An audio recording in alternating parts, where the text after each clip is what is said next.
pia nikasikiza mshanguna, nikaanza kusikiza kwa sita tuani.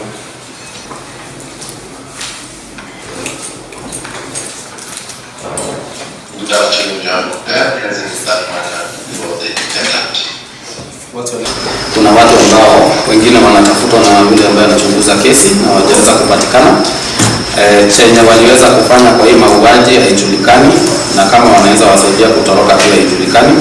Nikaona kwamba mahali mnapoishi na mahali mnafanya kazi pia haijulikani vizuri, so information ambayo hayo hapo nayo sehemu ni kidogo. Nikaona kwamba nikiwasaidia kuweza mtarudi kotini, so mtazuiliwa kituo cha polisi cha Juja pale DCI wakifanya investigations, na tutarudi kotini tarehe 30 mwezi wa 4 ndio nielezewe tumefikisha wapi hiyo kazi, alafu tujue kama hii miscellaneous file itafungwa.